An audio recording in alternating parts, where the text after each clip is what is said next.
বিশ্ব সম্পর্কে তো খবর রাখেন না। বিশ্ব অর্থনীতি, রাজনীতি, সমাজনীতি, পররাষ্ট্রনীতি এগুলো সম্পর্কে খবর যারা রাখে তারা বুঝতে পারবে যে আগামী দিনগুলো এই পৃথিবীর জন্য খুব ভয়ঙ্কর হবে।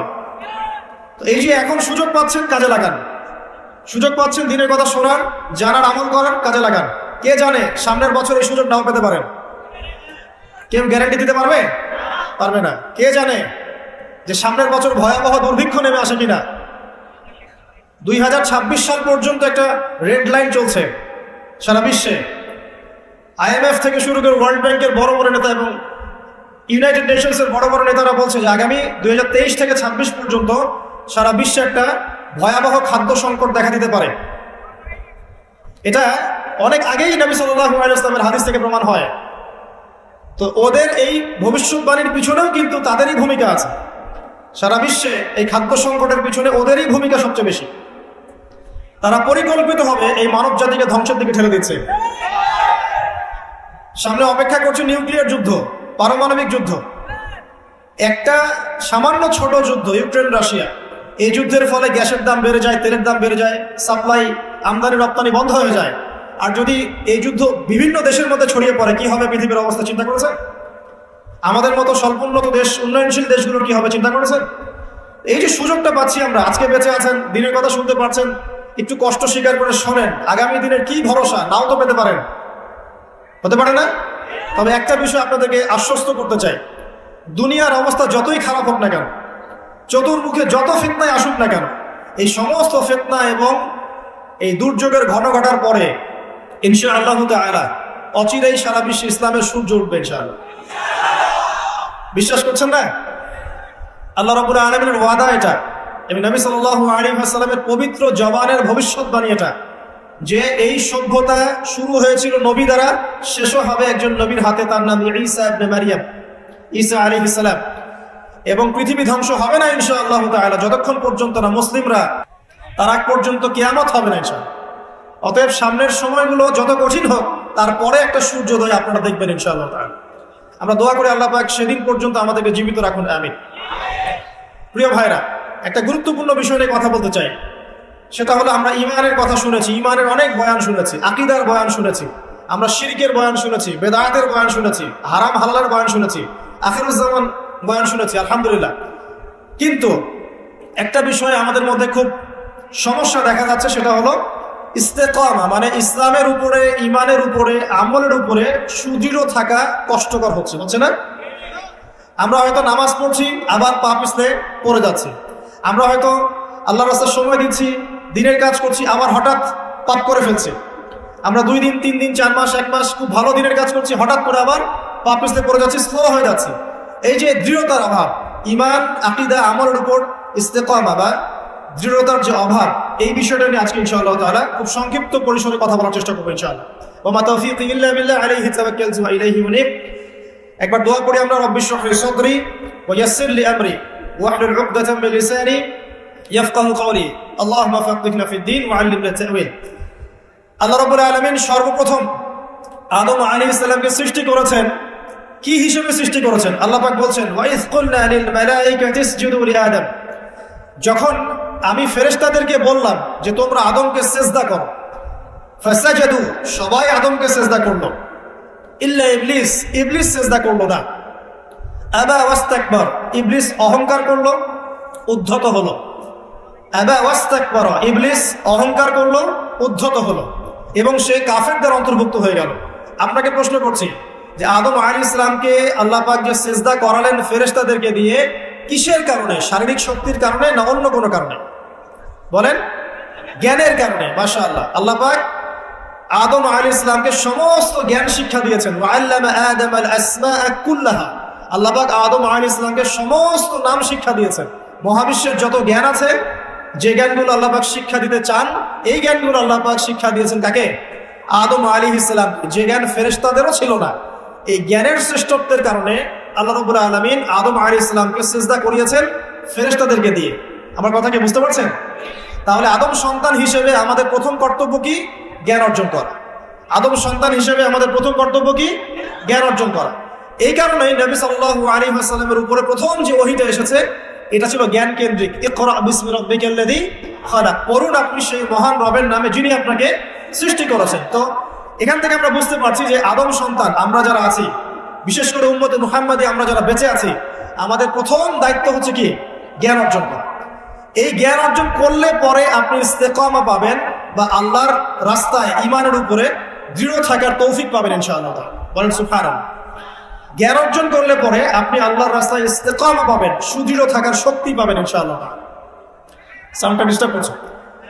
এরপরে দেখুন, আল্লাহ পাক আদম আলাইহিস সালামকে যে জ্ঞান শিক্ষা দিয়েছেন, কি উদ্দেশ্য ছিল, কি কারণে আল্লাহ পাক আদম আলাইহিস সালামকে পৃথিবীতে পাঠিয়েছেন? ভালো প্রশ্ন না? আচ্ছা, আল্লাহ পাক বলছেন ওয়াইজ ক্বালা রাব্বুকা লিল মালায়েকা ইন্নী জাইলুন ফিল আরদি খলিফা।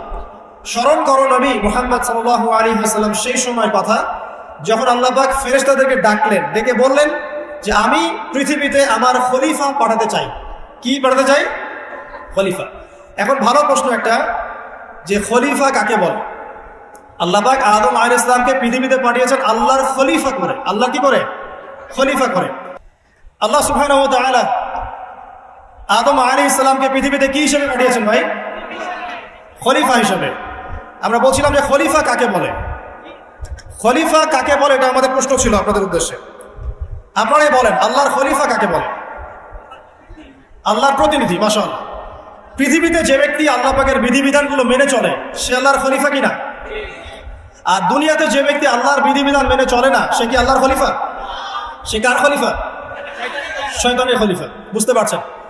খলিফার একটা সংজ্ঞা আল্লাহ পাক দিয়েছেন সূরা সাদের মধ্যে। কোন সূরায়?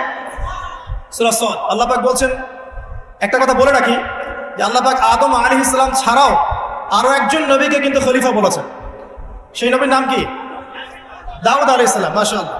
আল্লাহ পাক দাউদ আলাইহিস সালাম সম্পর্কে বলছেন, ইয়া দাউদ, হে দাউদ, ইন্না জাআলনাকা খলিফাতান ফিল আরদ, নিশ্চয়ই আমি তোমাকে পৃথিবীতে আমার খলিফা করেছি। কাকে করেছেন? দাউদ আলাইহিস সালামকে।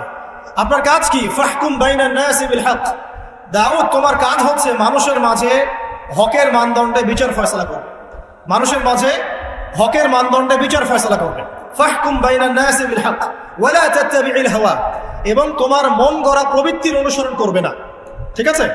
ইন্নাল্লাযীনা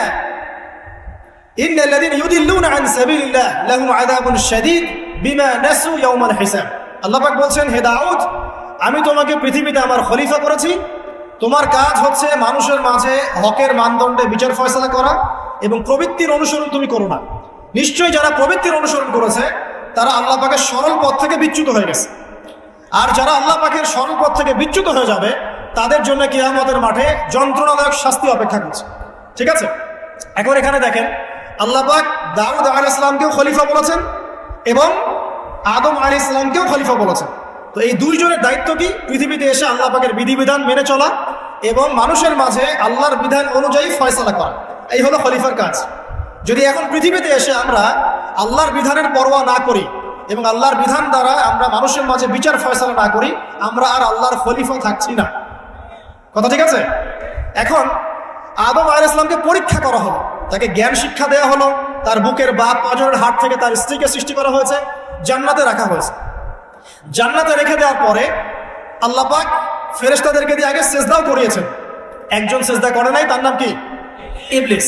শয়তান সেজদা না করার কারণে আল্লাহ পাক তাকে জিজ্ঞাসা করেছেন যে তুমি মা মানাআকা আন তাসজুদ ইয আমারতুক, তোমাকে কিসে নিষেধ করলো আদমকে সেজদা করতে যখন আমি আদেশ করলাম? শয়তান যুক্তি দিচ্ছিল, খলাকতানি মিন নার ওয়া খলাকতাহু মিন তিন, আমাকে সৃষ্টি করেছেন হে আল্লাহ আপনি আগুন দিয়ে, আর আদমকে সৃষ্টি করেছেন কি দিয়ে?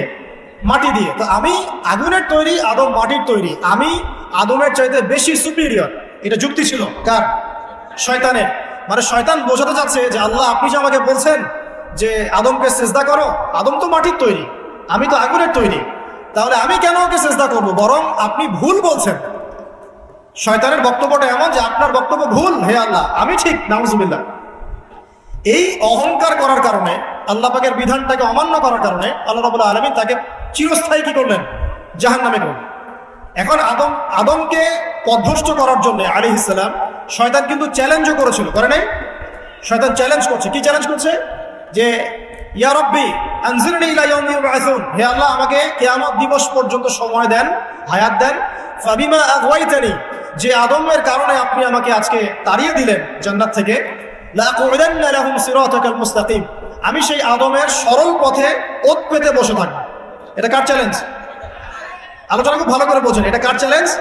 শয়তানের চ্যালেঞ্জ। শয়তান চ্যালেঞ্জ করলো, আরো চ্যালেঞ্জ করলো। কি চ্যালেঞ্জ? সুম্মা লাআতিয়ান্না মিন বাইনি আইদিহিম, আমি তার ডান দিক থেকে আসবো, ওয়ান আইমানিহিম ওয়ান শামাইলিহিম, আমি তার সামন থেকে আসবো, ওয়ান আইমানিহিম, তার ডান দিক থেকে আসবো, ওয়ান শামাইলিহিম, তার বাম দিক থেকে আসবো, ওয়ালা তাজিদু আকসারাহুম শাকিরিন, আপনি বেশিরভাগ আদম সন্তানকে শুকরগুজার পাবেন না। কে বললো এই কথা? শয়তানের চ্যালেঞ্জটা শোনেন, আমাকে কিয়ামত পর্যন্ত অবকাশ দিন। আল্লাহ পাক বলেন ঠিক আছে দিলাম। এবার শয়তান বলছে যে আমি আদমের সরল পথে ওত পেতে বসে থাকবো, আছে কি নাই? আছে। এরপরে বলছে আমি ডান দিক থেকে আসবো, বাম দিক থেকে আসবো, সামন পিছন সব দিক থেকে আসবো, বেশিরভাগ আদম সন্তানকে আপনি শুকরগুজার পাবেন না। ও তার চ্যালেঞ্জের উপরে অটল আছে কি নাই? বেশিরভাগ মানুষ কি নামাজ পড়ে? বেশিরভাগ মানুষ কি হালাল খাচ্ছে? বেশিরভাগ মেয়ে কি পর্দা করছে? বেশিরভাগ কি আমরা যাকাত দিয়েছি? বেশিরভাগ মানুষ কি আল্লাহ এবং তার রাসূলের বিধিবিধান মেনে চলছে? তাহলে শয়তান যে চ্যালেঞ্জ করলো, ওয়ালা তাজিদু আকসারাহুম শাকিরিন, বেশিরভাগ কি আল্লাহ আপনি শুকরগুজার পাবেন না। ও সফল না ব্যর্থ বলেন? শয়তান সফল না ব্যর্থ? সফল। আল্লাহ পাক বলে দিলেন একটা কথা যে ওয়াকালিলুম মিন ইবাদিয়াশ শাকুর, আমার শুকরগুজার বান্দা কিন্তু খুব কম হবে। কি হবে? কম হবে। এবং আল্লাহ পাক বলছেন আমার শুকরগুজার বান্দার তুমি কোনো ক্ষতি করতে পারবে না ইনশাআল্লাহ। এই কথা রাসূল সাল্লাল্লাহু আলাইহি ওয়াসাল্লাম হাদিসের মধ্যেও বলছেন যে নিঃসন্দেহে বনু ইসরাঈল ৭২টা দলে ভাগ হয়ে গিয়েছিল। ওয়াতাফতারিকু উম্মতি আলা ৭৩ মিল্লাহ, আর আমার এই উম্মতে মুহাম্মাদি ভাগ হয়ে যাবে ৭৩টা দলে। কয়টা দলে? কুল্লুহুম ফিন্নার, প্রত্যেকটা দল যাবে জাহান্নামে ইল্লা মিল্লাতান ওয়াহিদা, একটা মাত্র দল ছাড়া, একটা মাত্র মিল্লাত ছাড়া। মানে ৭২টা কাতার জাহান্নামে যাচ্ছে, একটা মাত্র কাতার বাদ দিয়ে। সাহাবীরা বলছেন যে তারা কারা ইয়া রাসূলুল্লাহ? নবী সাল্লাল্লাহু আলাইহি ওয়াসাল্লাম বলছেন মা আনা আলাইহি ওয়া আসহাবি আল ইয়াউমা, আজকের দিনে আমি এবং আমার সাহাবীরা যার উপরে আছে। এই হাদিস থেকে বুঝতে পারছি আমরা যে বেশিরভাগ মানুষ কোথায় যাবে? জাহান্নামে যাবে। আরেকটা আয়াত দিয়ে প্রমাণ করে সামনে যাই। সূরা আরাফের মধ্যে আল্লাহ পাক বলছেন যে ওয়ালাকাদ যারানা লি জাহান্নামা কাসীরাম মিনাল জিন্নি ওয়াল ইনস, আল্লাহ পাক বলছেন দেখো আমি বহু জিন আর মানুষকে দিয়ে জাহান্নাম পূর্ণ করে দিব। প্রচুর জিন, প্রচুর মানুষকে দিয়ে আমি জাহান্নাম পূর্ণ করে দিব। কত? সংখ্যাটা কেমন হবে? সহিহ বুখারীর একটা হাদিসে পাওয়া যায় যে প্রত্যেক ১,৯৯৯ জন জাহান্নামে যাবে। নাউযুবিল্লাহ। আদম আলাইহিস সালামকে আল্লাহ পাক ডাকবেন, ডেকে বলবেন কিয়ামতের মাঠে তোমার সন্তানদের মধ্য থেকে জাহান্নামীগুলোকে আলাদা করে দাও, জান্নাতি থেকে আলাদা করো। এবার আদম আলাইহিস সালাম বলবেন যে কতজনকে আলাদা করবো হে আল্লাহ? আল্লাহ রাব্বুল আলামিন বলবেন প্রত্যেক ১,৯৯৯ জনকে জাহান্নামের জন্য আলাদা করো। চিন্তা করতে পারলেন? তার মানে এখানে একটা বিষয় বোঝার আছে, প্রত্যেক ১,৯৯৯ জন যে জাহান্নামে যাচ্ছে কি কারণে যাবে? কোন পাপের কারণে যাবে? কে বলতে পারবেন কোন পাপের কারণে যাবে? মাশাআল্লাহ, শিরকের কারণে। কারণ কি? কারণ শিরক ছাড়া অন্য যে কোনো গুনাহ আল্লাহ পাক মাফ করতে পারেন না? কিন্তু শিরকের গুনাহ থেকে তওবা না করে যদি মারা যায় আল্লাহ কি মাফ করবেন? আল্লাহ পাক সূরা নিসার মধ্যে বলেছেন যে আল্লাহ পাক যে কোনো গুনাহ যাকে ইচ্ছা মাফ করতে পারেন। যে কোনো গুনাহ, আপনি চুরি করেছেন আল্লাহ চাইলে মাফ করতে পারেন, জিনা করেছেন তওবা করলে আল্লাহ পাক মাফ করতে পারেন, আপনি নামাজ পড়েন নাই তওবা করেছেন আল্লাহ চাইলে মাফ করতে পারেন, যাকাত দেন নাই মাফ করতে পারেন, আপনি সুদ খেয়েছেন, মায়ের সাথে জিনা পাপ না, এটা সুদের পাপ কি? মায়ের সাথে জিনার পাপ না? সুদ খেয়েছেন তারপরেও তওবা করলে আল্লাহ পাক মাফ করতে পারেন। কিন্তু শিরক করেছেন, বিনা তওবায় মারা গেছেন, আমল নামায় শিরকের পাপ আছে, আল্লাহ পাক মাফ করবেন না এমনটাই বলেছেন। বরং আল্লাহ পাক বলছেন যে হে আদম সন্তান, তুমি যদি আমার সামনে আসমান জমিন সমান গুনাহ নিয়ে হাজির হও, মানে গুনাহ তোমার আসমান এবং জমিনের সমান হয়ে গেছে কিন্তু তোমার আমল নামায় কোনো শিরকের পাপ নাই, তাহলে আমি তোমার সামনে আসমান জমিন সমান ক্ষমা নিয়ে হাজির হব। তার মানে বুঝতে পারলাম যে শিরকের পাপটা আল্লাহ পাক মাফ করছেন না, অন্য যে কোনো পাপ যাকে ইচ্ছা মাফ করতে পারে। তাহলে এই যে এতগুলো মানুষ জাহান্নামে যাচ্ছে, তাহলে তাদের আমল নামায় কোন পাপ থাকতে পারে? বুঝতে পারছেন এবার? তাহলে তাদের আমল নামায় নিঃসন্দেহে শিরকের পাপ আছে। তার মানে এমন একটা যুগের মানুষ বেশি জাহান্নামে যাবে যে যুগের মধ্যে শিরক দিয়ে ভর্তি। কথা কি বুঝতে পারছেন? এটা কোন যুগ? যে যুগের মধ্যে শিরক দিয়ে সব ক্ষেত্র ভর্তি। আমি আপনাকে বলি, আপনার এই ওয়ার্ল্ড অ্যাফেয়ার্স শিরক দিয়ে ভর্তি, আপনার এডুকেশনের মধ্যে, এডুকেশন সিস্টেমের মধ্যে শিরক আছে, আপনি ইকোনমিক সিস্টেম এর মধ্যে শিরক আছে। এমনকি মুসলিমরা এখন ধর্মের মধ্যেও শিরক করছে। পড়াশোনা বলেন, অর্থনীতি বলেন, জিওপলিটিক্স বলেন, সমাজ বলেন, ধর্মতাত্ত্বিক দর্শনগুলো বলেন, এগুলো এখন শিরক দিয়ে ভর্তি। কোথায় কোথায় শিরক আছে এটা ব্যাখ্যা করতে গেলে সারা রাত চলে যাবে। শুধু এতটুকু বলে দিলাম, এই বিশ্বটা এখন শিরকি বিশ্ব চলছে। প্রতিটা ক্ষেত্রেই আল্লাহ দ্রোহিতা, প্রতিটা ক্ষেত্রে কি আল্লাহ দ্রোহিতা। আল্লাহ বলেছেন সুদ খেও না, মানুষ বলছে সুদ না খেলে কি এখন চলা যায়? আল্লাহ বলছেন মদ খাওয়া হারাম, মানুষ বলছে মদ খাওয়া হারাম কেন, এটা ব্যক্তি স্বাধীনতা।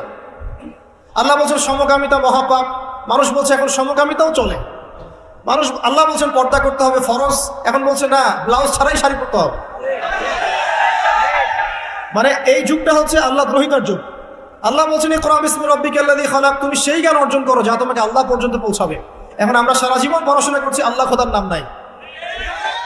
প্রতিটা ক্ষেত্র আল্লাহ পাক বলছেন ওয়া মান ইয়াহকুম বিমা আনজালাল্লাহু ফাউলাইকা হুমুল কাফিরুন, যারা আল্লাহ পাকের বিধান অনুযায়ী ফয়সালা করছে না, এরা জালেম, এরা ফাসিক, এরা কাফের। আর আমরা সারা বিশ্বের দিকে তাকিয়ে দেখছি এখানে ইসলামিক লজের কোনো বালাই নেই। তো প্রতিটা ডিপার্টমেন্ট শিরক। আপনাকে বুঝাই, 999 জন মানুষ যে জাহান্নামে যাবে, আমল নামে একটা কমন পাপ থাকবে, সেটা কি? শিরক। আর এই শিরকটা মারাত্মক আকার ধারণ করবে যখন দাজ্জাল আত্মপ্রকাশ করবে। কারণ এই সময় বেশিরভাগ মানুষ তাকে আল্লাহ বলে মেনে নিবে, বেশিরভাগ মানুষ তাকে আল্লাহ বলে মেনে নিবে, নাউজুবিল্লাহ। অল্প কিছু মানুষ হয়তো থাকবে যারা তাকে চিনতে পারবে যে না, সে সত্যিকারের আল্লাহ নয়, সে মাসিহুদ দাজ্জাল। তো আপনাকে যুগ এবং জিজ্ঞাসা সম্পর্কে সচেতন থাকতে হবে। যে কথাটা বলতে গিয়ে এদিকে আসলাম, যে আল্লাহ রাব্বুল আলামিন জ্ঞানের মাধ্যমে আমাদের পিতাকে সম্মানিত করেছেন, এবং নবী সাল্লাল্লাহু আলাইহি ওয়াসাল্লামের প্রতিও কিন্তু প্রথম জ্ঞানের ওহী করা হয়েছে। উম্মতে মুহাম্মাদী হিসেবে আমাদের করণীয় হচ্ছে প্রথমে জ্ঞান অর্জন করা। কারণ আমরা এই পৃথিবীতে সাধারণ কোনো সৃষ্টি নই, আমরা আল্লাহ পাকের খলিফা। আমরা আল্লাহর কি খলিফা। আমাদের উপর দায়িত্ব হচ্ছে আমরা আল্লাহর বিধিবিধান মেনে চলবো, অন্যকেও সেই পথে আহ্বান করবো ইনশাআল্লাহ। এটা হচ্ছে আমাদের অ্যাজ এ খলিফা আমাদের ফাংশন। আমাদেরকে আল্লাহ পাক যেখানে দায়িত্ব দিবেন সেখানেই আমরা আল্লাহ পাকের বিধানের পরোয়া করব। আল্লাহ পাকের বিধানকে পাশ কাটিয়ে চলে যাব না ইনশাআল্লাহ। এখন এটা বলা যতটা সহজ, করা কিন্তু খুব কঠিন, তাই না? এটা বলা সহজ, কিন্তু করা কিন্তু এতটা সহজ নয়। কিভাবে সহজ নয়? আপনি মুসলিমদের মধ্যে দেখবেন আমরা সবাই এক আল্লাহর বান্দা, একজন নবীর উম্মত, একটা কেবলা, একটা কিতাব। তারপরে দেখবেন আমরা শততা বিভক্ত না, এখন বিভিন্ন দল উপদল মতবাদে বিভক্ত না। উচিত ছিল আমরা ঐক্যবদ্ধ থাকবো, কিন্তু আমরা বিভক্ত। তো বলা সহজ ঐক্যের কথা, করাটা কঠিন না? কঠিন। মুসলিমদের কথা হচ্ছে যে মুসলিমরা পড়াশোনা করবে, দিনের এলেম কালাম শিখবে, শিখে মানুষকে শেখাবে এবং সমসাময়িক উপকারী জ্ঞানগুলো শিখবে। জেনারেল এবং ইসলামিক উভয় দিকে মুসলিমরা কি হবে? পারদর্শী হবে। কিন্তু বাস্তবটা কি? বাস্তবে কি আমরা দেখতে পাচ্ছি যে আমরা দুনিয়ার ফিকির যতটা বেশি করছি, দিনের জ্ঞানের ফিকির এতটা নাই। তো দেখেন, বলা সহজ, করা কিন্তু কঠিন। আমাদের উচিত ছিল যে আমরা হালাল খাবো, আমরা সুদ ঘুষ দুর্নীতির কাছে যাব না, এটা উচিত ছিল আমাদের। কিন্তু আমরা বাস্তবে কি দেখছি? ম্যাক্সিমাম মুসলিমই এখন সুদ খাচ্ছে না? ম্যাক্সিমাম মুসলিমই দেখা যায় ঘুষ ছাড়া জব হচ্ছে না, দুর্নীতি করতে হচ্ছে, অন্যের সম্পদ আত্মসাৎ করছি আমরা, এবং এগুলোকে আমরা ইসলামের অংশ বলে মনেও করছি না। মনের মধ্যে আল্লাহ পাকের ভয়ও কাজ করছে না, মনে হচ্ছে একবার হজ করে আসবো, সব গুনাহ মাফ হয়ে যাবে, তাই না? তো বলাটা কিন্তু সহজ, করাটা কি কঠিন। উচিত ছিল যে মুসলিম মহিলা যারা আছে সবাই পর্দা করবে, শালীনভাবে থাকবে। কিন্তু আপনি রাস্তাঘাটে চলাফেরা করলে দেখবেন সবাই যারা রাস্তায় ঘুরছে না মুসলিম পরিবারের মেয়ে, তারপরেও কাপড় চোপড়ে পর্দার কোনো বালাই নাই। নিশ্চয় ক্যাসিয়া তো নারিয়া, কাপড় পরেও নগ্ন হয়ে ঘুরছে না? আচ্ছা, এখন তো আমার অশ্লীলতাকে প্রমোট করা হচ্ছে। এখন আবার প্রমোট করা হচ্ছে যে এভাবেই নাকি 1000 বছর ধরে আমাদের মা বোনরা নাকি কাপড় পরেছে, নাউজুবিল্লাহ। তো দেখেন, বলাটা সহজ, করাটা কঠিন কেন? কারণ হচ্ছে ঈমান, আকীদা, সুন্নাহ, আমল, এগুলোর উপরে চলাটা যতটা সহজ, দৃঢ় থাকাটা এতটা সহজ নয়। এটা হচ্ছে মূল কথা। আমরা ইস্তেকামার কথা বলছিলাম, দৃঢ় থাকাটা কিন্তু এতটা সহজ নয়। চলা যায়, আপনি ভালো কাজ করতে পারবেন, আপনি ভালো কাজ চাইলে করতে পারবেন, কিন্তু গুনাহ ছাড়াটা কিন্তু এত সহজ নয়। আপনি নামাজ পড়তে পারবেন, অনেক নামাজ পড়তে পারবেন, তাসবিহ তাহলিল করতে পারবেন, জিকির আজকার করতে পারবেন, কিন্তু সুদ ছাড়া এত সহজ নয়। হারাম রিজিক ছাড়া কিন্তু এত সহজ নয়। আপনার ওই যে চাকরি আপনি করছেন, যে ব্যবসা করছেন, ওখানে হারাম যেটা আছে এটা ছেড়ে দেওয়া কিন্তু এত সহজ নয়। এর জন্য কলিজা লাগে না? লাগে। আপনি হজ উমরা করতে পারেন বছর বছর, কিন্তু প্রত্যেক বছর যাকাত বের করে দেওয়াটা এত সহজ নয়। মূল কথা হচ্ছে নেক কাজ করাটা যতটা সহজ, গুনাহ ছেড়ে দেওয়া কিন্তু এতটা সহজ নয়। ইস্তেকামা জরুরি। ইস্তেকামা মানে কি? দৃঢ়তা বা অবিচলতা। এখন আমরা আলোচনা করবো আজকে ইনশাআল্লাহ অল্প সময়ে যে কয়েকটা টিপস আমি বলবো যে কাজগুলো আমাদেরকে ইনশাআল্লাহ তাআলা আল্লাহর দ্বীনের উপরে অবিচলতা সৃষ্টি করবে ইনশাআল্লাহ। এবং কিছু কিছু কাজ আমাদেরকে বর্জন করতে হবে, যেগুলো বর্জন করলে আমরা ইস্তেকামা পাবো ইনশাআল্লাহ। তার আগে একটা আয়াত তেলাওয়াত করে দেই, আপনাদের বুঝতে সুবিধা হবে। আল্লাহ রাব্বুল আলামিন সূরা হামিম সাজদার মধ্যে বলেছেন, আউযু বিল্লাহি মিনাশ শাইতানির রাজিম, আল্লাহ পাক বলছেন ইন্নাল্লাযীনা ক্বালু রাব্বুনাল্লাহ, নিশ্চয়ই যারা বলে, যে মুসলিম মুমিনরা বলে যে আমাদের রব আল্লাহ, রব্বুল আল্লাহ, আমাদের রব কে? আল্লাহ। সুম্মা ইসতাকামু, এরপর এই কথার উপরে অবিচল থাকে, ইস্তেকাম, আমাদের রব আল্লাহ, এটা বলার পরে আল্লাহ পাকের বিধানের উপরে অবিচল থাকে। সুম্মা ইসতাকামু, তাদের কি হবে? তাতানাজ্জালু আলাইহিমুল মালায়েকা, তাদের উপরে আল্লাহর রহমতের ফেরেশতারা নেমে আসবেন ইনশাআল্লাহ। রহমতের ফেরেশতা নেমে আসবেন, তাতানাজ্জালু আলাইহিমুল মালায়েকা, এবং তারা বলবেন আল্লাহ তাখাফু ওয়া লা তাহজানু, হে মুমিন মুসলিমরা তোমরা দুশ্চিন্তা করো না, তোমরা ভয় করো না। নাহনু আউলিয়াউকুম ফিল হায়াতিদ দুনিয়া ওয়া ফিল আখিরাহ, আমরা যারা আল্লাহর ফেরেশতা আছি আমরা দুনিয়া এবং আখিরাতে তোমাদের বন্ধু হয়ে গেলাম। ওয়া লাকুম ফিহা মা তাশতাহি আনফুসুকুম, সেই জান্নাতে তোমাদের জন্য আল্লাহ পাক রেখেছেন যা তোমাদের মন চাবে। ওয়া লাহুম ফিহা মা তাদউন, এবং তোমরা যা আহ্বান করবে সবকিছুই পাবা তোমরা। নুজুলাম মিন গফুরির রহিম, এটা আল্লাহ পাকের পক্ষ থেকে একটা মেহমানদারি হবে ইনশাআল্লাহ।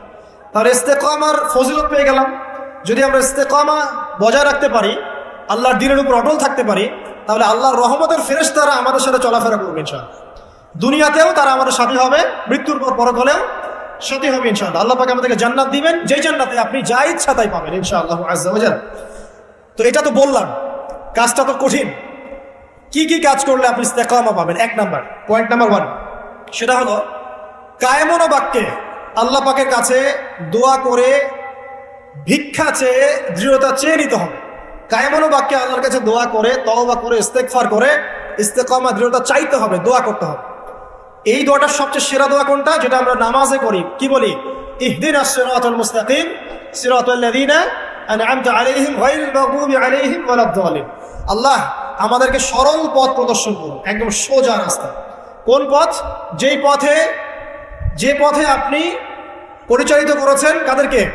আন'আমতা আলাইহিম, যাদের প্রতি আপনি অনুগ্রহ বর্ষণ করেছেন, মানে নবীগণ, সিদ্দিকগণ, শহীদগণ, তাদের পথ হচ্ছে সিরাতুল মুস্তাকিমের পথ। গায়রিল মাগদুবি আলাইহিম ওয়ালাদ-দাল্লিন, তাদের পথে নয় যারা গজবপ্রাপ্ত এবং পথভ্রষ্ট, তাদের পথে আমাদেরকে চালাবেন না হে আল্লাহ, যারা গজবপ্রাপ্ত এবং পথভ্রষ্ট। কারা এরা? কারা গজবপ্রাপ্ত পথভ্রষ্ট? হাদিসের মধ্যে এসেছে আল মাগদুব হুমুল ইহুদি ওয়াদ-দাল্লিন হুমুন নাসারা, যারা মাগদুব তারা হচ্ছে ইহুদি, আর দাল্লিন যারা তারা হচ্ছে খ্রিস্টান বা নাসারা। মানে আপনি একটু বোঝেন, প্রত্যেক ফরজ নামাজে এবং নফল নামাজে, সুন্নত নামাজে আপনি আল্লাহকে বলেন যে হে আল্লাহ, আপনি আমাকে ইহুদি এবং খ্রিস্টানদের আদর্শ থেকে হেফাজত করো। আপনি বলেন, হয়তো আপনি অর্থ জানেন না, কিন্তু এই দোয়াটা করার পরেই যখন আপনি মসজিদ থেকে বের হয়ে যান, আপনার শিক্ষা জীবন ইহুদি নাসারা কেন্দ্রিক, আপনার অর্থনৈতিক জীবন ইহুদি নাসারা কেন্দ্রিক, আপনার পলিটিক্যাল লাইফ ইহুদি নাসারা কেন্দ্রিক, এমনকি ব্যক্তি জীবনের সংস্কৃতিও সব ইহুদি নাসারা কেন্দ্রিক। অথচ আপনি নামাজে বারবার বলছেন আমাকে আল্লাহ ওই পথ দিয়েন না, ওই পথ থেকে বাঁচান। এই হচ্ছে আমাদের অবস্থা। তো প্রথমে ইস্তেকামা চাইতে হবে। এভাবে প্রত্যেক ফরজ নামাজে, নফল নামাজে, সুন্নত নামাজে আমরা আল্লাহর কাছে এই সোজা পথ চাবো এবং তার উপরে সুদৃঢ়তা আল্লাহর কাছে চেয়ে নেবো ইনশাআল্লাহ। আরেকটা দোয়া করবো ইনশাআল্লাহ সিজদায় গিয়ে, সেটা হচ্ছে নবী সাল্লাল্লাহু আলাইহি ওয়াসাল্লাম প্রায় এই দোয়াটা করতেন। কোন দোয়া? তিনি বলতেন ইয়া মুকাল্লিবাল কুলুব সাব্বিত কলবি আলা দীনিক। কি বলতেন? আমার সাথে বলেন, ইয়া মুকাল্লিবাল কুলুব সাব্বিত কলবি আলা দীনিক। আরেকটা দোয়া করতেন নবী সাল্লাল্লাহু আলাইহি ওয়াসাল্লাম, ইয়া মুসাররিফাল কুলুব সাররিফ কুলুবানা আলা তাআতিক। অর্থাৎ হে হৃদয় সমূহের পরিবর্তনকারী, আবর্তনকারী, আমার কলবটাকে তুমি তোমার দ্বীনের উপর প্রতিষ্ঠিত রাখো। এই দোয়াটা বেশি বেশি করলে ইনশাআল্লাহ আল্লাহর পথে ইস্তেকামা পাওয়া যাবে ইনশাআল্লাহ। আল্লাহ পাক আমাদেরকে তৌফিক দান করুন, আমিন। এর পাশাপাশি আমরা করব তওবা এবং ইস্তেগফার। আমরা আল্লাহকে বলবো আস্তাগফিরুল্লাহ, বলেন আল্লাযী লা ইলাহা ইল্লা হুয়াল হাইয়ুল কাইয়্যুম ওয়া আতুবু ইলাইহি। তওবা করবো এভাবে মন থেকে যে হে আল্লাহ, আমি সারা জীবনে তোমার যে বিরুদ্ধাচরণ করেছি বা তোমার যে বিধিবিধানের আমি পরোয়া করিনি বা ফরজ ওয়াজিব আদায় করি নাই, আমি এখন থেকে তওবা করছি যে আমি সমস্ত পাপ থেকে তোমার দিকে মুখ ফেরালাম ইনশাআল্লাহ। এবং আগামী যতদিন আমি বেঁচে থাকবো ইনশাআল্লাহ, আল্লাহ তোমার এই বিধিবিধানের বাইরে আমি যাবো না ইনশাআল্লাহ। এবং আমি নিজে অনুশোচনায় ভুগবো যে কেন আমি এতদিন তোমার পথ থেকে দূরে ছিলাম। ইনশাআল্লাহ যদি আপনার মন থেকে তওবা বের হয়ে আসে, আল্লাহ রাব্বুল আলামিন আপনার সমস্ত গুনাহকে নেকি দিয়ে পরিবর্তন করে দিবেন ইনশাআল্লাহ। আল্লাহ পাক এই তওবার মধ্য দিয়ে, দোয়ার মধ্য দিয়ে বান্দাকে ইস্তেকামা দান করেন, সুদৃঢ়তা দান করেন। এটা হচ্ছে 1 নাম্বার পয়েন্ট। 2 নাম্বার পয়েন্টে আসেন। 2 নাম্বারটা হচ্ছে আপনার কলব। এই যে দেহটা দেখছেন, এটা একটা রক্তের মাংসের দেহ। এই দেহটা কিন্তু অমর না। এটা কি অমর না? আপনার ভিতরে একটা কলব বা আত্মা বলে ব্যাপার আছে না? আছে। এই কলবটার ব্যাপারে নবী সাল্লাল্লাহু আলাইহি ওয়াসাল্লাম বলেছেন, যখন আদম সন্তান কোনো গুনাহ করে তখন তার কলবের মধ্যে একটা দাগ পড়ে। কি পড়ে? দাগ পড়ে। আরেকটা যখন পাপ করে তখন আবার দাগ পড়ে, আরো একটা পাপ করে আবার দাগ পড়ে। এইভাবে যখন আপনি গুনাহ করতেই থাকবেন তখন পুরো অন্তরটা কি হবে? কলুষিত হয়ে দুর্গন্ধযুক্ত হয়ে যাবে। তো যখন আপনার কলব দুর্গন্ধযুক্ত হয়ে যাবে তখন সেখানে আপনার হিংসা, আপনার অহংকার, হ্যাঁ, আপনার গীবত, আপনার আল্লাহ দ্রোহিতা, এই যে খারাপ রিপুগুলো আছে সবগুলো এই কলবে বাসা বাঁধবে। কখন বাসা বাঁধবে? যখন আপনার কলবটা কলুষিত হয়ে যায়। আর কলুষিত হচ্ছে কেন? পাপের কারণে। কিসের কারণে? পাপের কারণে। তো এখন কলবটাকে আগে পরিচ্ছন্ন করতে হবে। আপনার কলবটাকে পরিচ্ছন্ন করলে পরে ইনশাআল্লাহু তাআলা আপনি দেখবেন যে আপনার অন্তরের মধ্যে আল্লাহর পক্ষ থেকে নূর আসছে এবং ইস্তেকামা, সুদৃঢ়তা আপনি পাচ্ছেন ইনশাআল্লাহ। এখন আমি আপনাদেরকে বলে দেই কয়েকটা কাজ, যেই কাজগুলোর মধ্য দিয়ে আপনি আপনার কলবটাকে আল্লাহর রাস্তায় অবিচল রাখতে পারবেন ইনশাআল্লাহু তাআলা। 1 নাম্বার, বেশি থেকে বেশি ইস্তেগফার করা, যেটা আমি একবার বলে দিলাম। 2 নাম্বার, আল্লাহর জিকিরকে বাড়িয়ে দেওয়া। আল্লাহর জিকির বাড়িয়ে দেওয়া বলতে চলতে ফিরতে আপনি আস্তাগফিরুল্লাহ পড়বেন, সুবহানাল্লাহ পড়বেন, আলহামদুলিল্লাহ পড়বেন, ওয়ালা ইলাহা ইল্লাল্লাহ আল্লাহু আকবার পড়বেন, লা হাওলা ওয়ালা কুওয়াতা ইল্লা বিল্লাহ পড়বেন, দরুদ শরীফ পড়বেন। ঠিক আছে? এই যে জিকির আজগারগুলো সকাল সন্ধ্যা, এগুলো করতে থাকলে আপনার কলবটা ইনশাআল্লাহ তাআলা পরিষ্কার হবে। আল্লাহ পাক কলব পরিষ্কার করার তৌফিক দান করুন, আমিন। এরপরে কি? এরপরে হচ্ছে বেশি বেশি কোরআন তেলাওয়াত। কোরআন তেলাওয়াত যদি বাড়িয়ে দেন দেখবেন আপনার কলবের মধ্যে যত ময়লা এটা আস্তে আস্তে ঝরে পড়বে ইনশাআল্লাহ। সবাই কোরআন তেলাওয়াত করতে পারি তো ইনশাআল্লাহ? আল্লাহ পাক সবাইকে বিশুদ্ধ করে কোরআন তেলাওয়াত করার তৌফিক দান করুন এবং প্রত্যেকদিন কমপক্ষে 1 পারা করে পড়ার চেষ্টা করেন। আল্লাহ পাক তৌফিক ইনায়াত করুন, আমিন। কোরআন তেলাওয়াত করেন, আপনার কলবের ময়লা ইনশাআল্লাহ চলে যাবে। আল্লাহ পাক তৌফিক ইনায়াত করুন। আর কয়েকটা কাজ কি? মৃত্যুর কথা বেশি বেশি স্মরণ করা। মৃত্যুর কথা বেশি বেশি স্মরণ করা, পরকালের ফিকির করা, আল্লাহর সামনে দাঁড়াতে হবে এই জবাবদিহিতার চেতনা ভিতরে থাকা। বেশি বেশি কবর জিয়ারত করেন, মৃত্যুর কথা ফিকির করেন, পরকালীন চিন্তা করেন। আপনার কলবের মধ্যে যে নোংরা কলুষতাগুলো আছে ইনশাআল্লাহ তাআলা এগুলো দূরীভূত হয়ে যাবে ইনশাআল্লাহ। আল্লাহ পাক তৌফিক দান করুন। যখন কলবটা পরিষ্কার হবে তখন আপনি কি করবেন? ইস্তেকামা পাবেন, আল্লাহ পাকের রাস্তায় দৃঢ়তা পাবেন ইনশাআল্লাহ। আল্লাহ রাব্বুল আলামিন আমাদেরকে 2টা বিষয় বোঝার তৌফিক দেন। 1 নাম্বার কি বলেছি? দোয়া, তওবা, ইস্তেগফারের মধ্য দিয়ে আল্লাহর কাছে চেয়ে নেওয়া।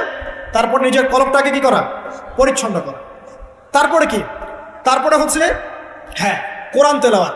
বেশি বেশি কোরআন তেলাওয়াত করলে আল্লাহর সাথে আপনি কথোপকথন করতে পারছেন। বিশৃঙ্খলা করছেন কেন? যারা উঠে যেতে চান ওই দিক দিয়ে পিছন দিয়ে চলে যান, বিশৃঙ্খলা সৃষ্টি করবেন না। যে যত বেশি কোরআন তেলাওয়াত বাড়িয়ে দিবে ইনশাআল্লাহ তাআলা তার অন্তর তত পরিচ্ছন্ন হবে, আল্লাহর পথে ইস্তেকামা থাকতে পারবে। এরপরে যে কাজটা সেটা হলো রাসূলুল্লাহ সাল্লাল্লাহু আলাইহি ওয়াসাল্লামের সুন্নতের উপর আমল করা। কি করা ভাই? রাসূলের সুন্নতের উপরে আমল করা। সারা দিন রাত নবী সাল্লাল্লাহু আলাইহি ওয়াসাল্লামের যে সুন্নাহগুলো আছে এইগুলোর উপরে যদি আমল করতে পারেন ইনশাআল্লাহ তখন আপনি আল্লাহর পথে চলার ক্ষেত্রে ইস্তেকামা পাবেন ইনশাআল্লাহ আযজা ওয়া জাল। এরপরে আমর বিল মারুফ এবং নাহি আনিল মুনকারের কাজ করা, মানে দিনকে কেন্দ্র করে সৎ কাজের আদেশ করবেন, অসৎ কাজে নিষেধ করবেন। যতটুকু পারেন, আপনাকে আল্লাহ পাক যতটুকু ইলম কালাম দিয়েছেন এটা দিয়েই আপনি সৎ কাজের আদেশ করবেন, অসৎ কাজে কি করবেন? নিষেধ করবেন। ইনশাআল্লাহ দেখবেন আপনি আল্লাহর পথে ইস্তেকামা পাচ্ছেন। আর কি? আর হচ্ছে নামাজ, 5 ওয়াক্ত নামাজ, এর মধ্য দিয়ে আপনি আল্লাহকে পাবেন। ওয়াস্তাঈনু বিস-সাবরি ওয়াস-সালাহ। আল্লাহ পাক বলেছেন আল্লাহকে ডাকো এবং চাও কিভাবে? সবরের সাথে এবং সালাতের মধ্য দিয়ে।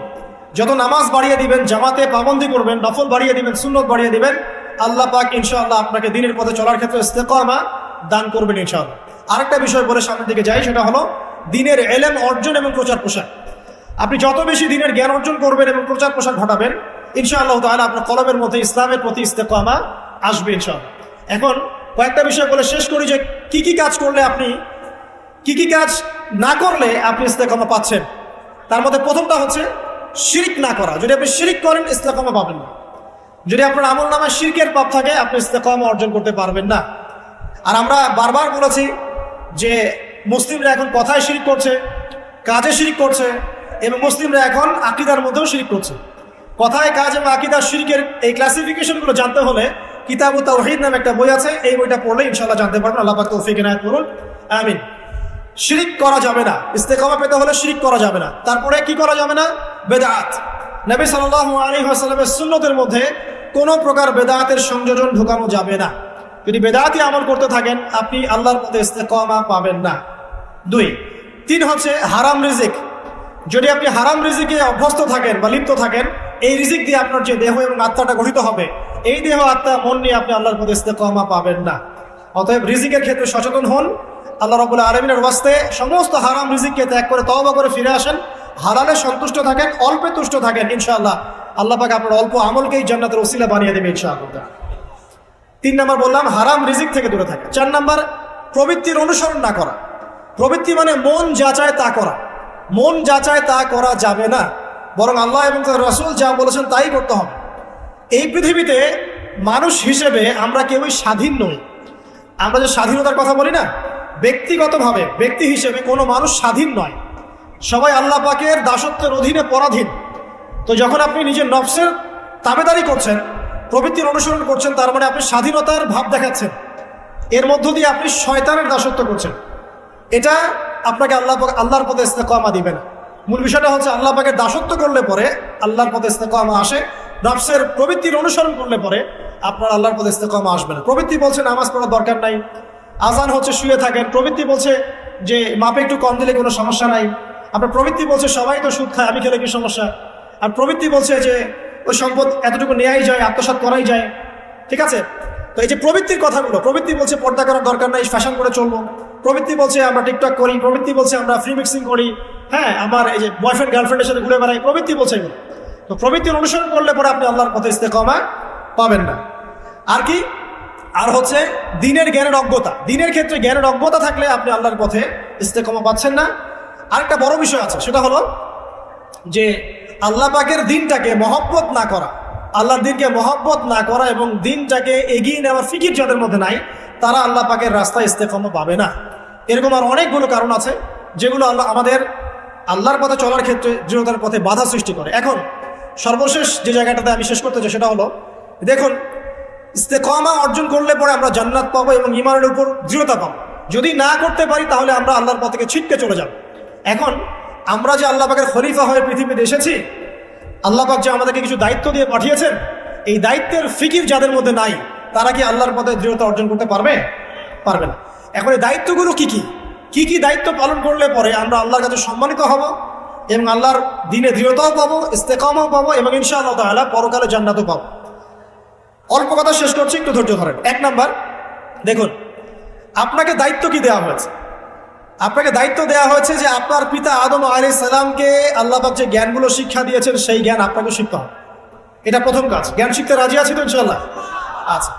আপনাকে কি দায়িত্ব দেওয়া হয়েছে? আল্লাহ পাক নাজিল করেছেন অসংখ্য আসমানি কিতাব, তার মধ্যে সর্বশেষ হচ্ছে আল কোরআন, এবং এই কোরআনের জ্ঞান অর্জন করে কোরআন পড়া, এর উপর আমল করা, এর প্রচার প্রসারের দায়িত্ব আল্লাহ পাক আপনাকে দিয়েছেন, আমাকে দিয়েছেন।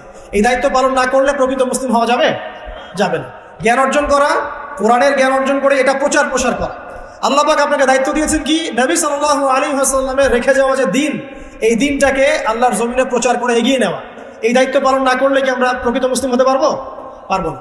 আল্লাহ পাক আপনাকে দায়িত্ব দিয়েছেন আপনি পরিবারের কর্তা। আপনার পরিবারের পর্দা ঠিক আছে কিনা, হালাল রিজিক ঠিক আছে কিনা, সবাই নামাজে কিনা, এটা দেখার দায়িত্ব কার? আপনার। আপনি যদি পরিবারের উপরে দায়িত্ব পালন না করেন, আপনি আল্লাহর দ্বীনের দায়িত্ব পালন করছেন না। আপনাকে আল্লাহ পাক দায়িত্ব দিয়েছেন আগামী প্রজন্মটাকে ইসলামের আদর্শে মানুষ করতে। যদি আপনি দায়িত্ব পালন না করেন, আপনি প্রকৃতপক্ষে ইসলামের দায়িত্ব পালন করছেন না। সবচেয়ে বড় কথা হচ্ছে আমর বিল মারুফ এবং নাহি আনিল মুনকারের দায়িত্ব আল্লাহ পাক আপনাকে দিয়েছেন। সৎ কাজের আদেশ করা, অসৎ কাজে নিষেধ করার দায়িত্ব আল্লাহ পাক আমাকে দিয়েছেন। যদি এই দায়িত্ব পালন না করি, আমরা আল্লাহর কাছে ইস্তেকামা পাবো না এবং আল্লাহর জমিনে দৃঢ় প্রতিষ্ঠিত হবে না এবং আমরাও আল্লাহর কাছে সম্মানিত হতে পারবো না। আল্লাহ রাব্বুল আলামিন আমাদের সবাইকে এই দায়িত্বগুলো পালন করার তৌফিক দান করুন, দ্বীনের উপর ইস্তেকামা অর্জন করার তৌফিক দান করুন এবং যে কাজগুলো করলে পরে দৃঢ়তা পাওয়া যাবে সেগুলো করার তৌফিক দান করুন। যে কাজগুলো করলে দৃঢ়তা থেকে ছিটকে যাবো সেগুলো থেকে আল্লাহ পাক আমাদেরকে বাঁচিয়ে রাখুন, আমিন। সর্বশেষ কথা হচ্ছে প্রিয় ভাইয়েরা, যে আমরা সবাই আজকে থেকে নিয়াত করি যে আমরা আজকে তওবা করলাম, জীবনে যত ভুল ত্রুটি করেছে আল্লাহ যেন মাফ করে দেন এবং আজকের পর থেকে আমরা আল্লাহর বিধানের বাইরে যাবো না ইনশাআল্লাহ। যারা নামাজ ছেড়ে দিয়েছি আজকে থেকে নামাজি হয়ে যাবো ইনশাআল্লাহ। যারা নামাজ কাজা করেছি নামাজ কাজা আদায় করে দেবো ইনশাআল্লাহ। যারা কোরআন তেলাওয়াত করি নাই, শিখি নাই, আজকে থেকে নিয়াত করবো শিখবো ইনশাআল্লাহ। যারা কোরআন তেলাওয়াত করা জানি প্রতিদিন এক পারা করে পড়বো ইনশাআল্লাহ। যারা সুন্নতের উপর আমল করছি, পড়ার ক্ষেত্রে আমরা হেয়ালিপনা করছি, শক্ত করে নবীর সুন্নত আঁকড়ে ধরবো ইনশাআল্লাহ। দাড়ি রাখেন নাই, দাড়ি ছেড়ে দিবেন ইনশাআল্লাহ। টাকনুর নিচে কাপড় পরছেন, কাপড় উঠিয়ে নেবেন ইনশাআল্লাহ। যারা পর্দা করি নাই, আজকে নিয়াত করবো যে আজকের বাসায় গিয়ে আমরা পর্দা করা শুরু করবো ইনশাআল্লাহ তাআলা। জীবনে যত গুনাহ করেছি এই সমস্ত গুনাহ থেকে আল্লাহর কাছে আমরা তওবা করব এবং ঈমান, আকীদা, আমলের উপরে আল্লাহর কাছে দৃঢ়তা প্রার্থনা করে নেব ইনশাআল্লাহ। আবারও বলছি, আল্লাহুম্মা ইহদিনা সিরাতাল মুস্তাকিম, ইয়া মুকাল্লিবাল কুলুব সাব্বিত কুলুবানা আলা তাআতিক, ইয়া মুসাররিফাল কুলুব সাররিফ কুলুবানা আলা দীনিক। এবং আল্লাহ রাব্বুল আলামিন আমাদেরকে যে খলিফা করে পাঠিয়েছেন, দুনিয়াতে আমাদের যে দায়িত্বগুলো আছে এই দায়িত্বগুলো যেন আমরা পালন করতে পারি, আল্লাহ পাক আমাদের সবাইকে তৌফিক দান করুন, আমিন। আমি আজকে লেকচার লম্বা করছি না, কিছু প্রশ্ন উত্তর আছে, এগুলো দিয়ে আমি শেষ করছি ইনশাআল্লাহ। সুবহানাকাল্লাহুম্মা ওয়া বিহামদিক, আশহাদু আল্লা ইলাহা ইল্লা আনতা, আস্তাগফিরুকা ওয়া আতুবু ইলাইক। আসসালামু আলাইকুম ওয়া রাহমাতুল্লাহ।